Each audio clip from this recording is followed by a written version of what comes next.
Tyjae Spears, RB26, ADP aligns on both underdog and sleeper. When you get to this range of the draft, the ADP does tend to get a lot closer for a lot of them. I think when you look at this scenario of a draft where I want to be taking a lot of running backs, I did a video recently and I've come to term this area of the draft running back glory hole, because for years there's just so many players coming out of this area and doing amazing. You can check out that video by clicking on this one after the video has finished. So RB36 on sleeper, but RB26 on underdog, despite the fact that their ADP aligns. Spears, he had a good rookie year, ranked third among rookie running backs in catches with 49, second in team target share at 14.9%, fourth in total yardage. It felt like Mike Vrabel trusted Tyjae Spears. He was putting him on the field whenever Derrick Henry needed a breather, no matter the situation. This is a new coaching staff. They moved fairly quickly for Tony Pollard. This feels like the poster boy for an ambiguous backfield in 2024. Rich, I know going back to early part of this year, you were quite high on Spears. But as we turn our attention to redraft now that Tony Pollard's there, at this price, are you in or out on him?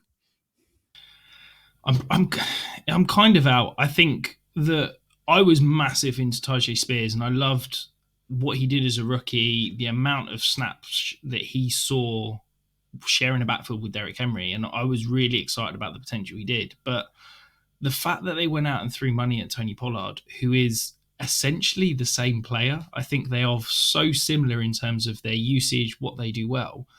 It seriously concerns me, because I'm like, if you wanted what you've got in Tony Pollard and you valued it in Tyjae Spears, why would you go out and get Tony Pollard? I can't quite get my head around having two identical backs in a backfield. And when it's a new regime, I'm thinking they're going to essentially trust the guy that they've brought in rather than the guy they were handed. So I'm leaning more towards Tony Pollard in this range. So I just can't get on board with Tyjae Spears at the current cost. How about you, Hayden? I see it pretty much similarly. I haven't drafted either of the Titans running backs. Like, to me, this is sort by projected points, and the Titans are bottom 5 in projected points. Sort by offensive line, one of the worst offensive lines out there. Sort by snaps and overall touches. These guys, I think, are going to be about where they're drafted.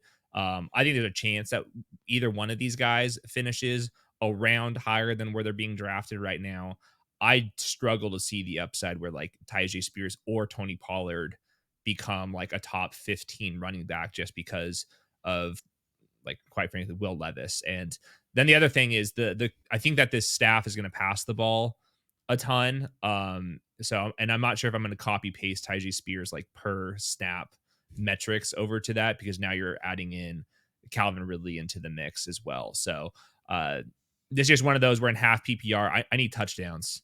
And I just have no confidence that either Pollard or Tyjae Spears is going to be the one to command a ton of them. And I really don't see the Titans like being a team that's going to be down the red zone very often anyways. Yeah, I mean, why draft Tyjae Spears or Tony Pollard when you can take Brian Robson, whose ADP sits right in the middle of them, and for me is a much easier bet. If you're finding us for the first time, hit the subscribe button. Loads more redraft, loads of best ball content, and loads of dynasty content right here. We are closing in on 2,500 subscribers. All you got to do is hit that button.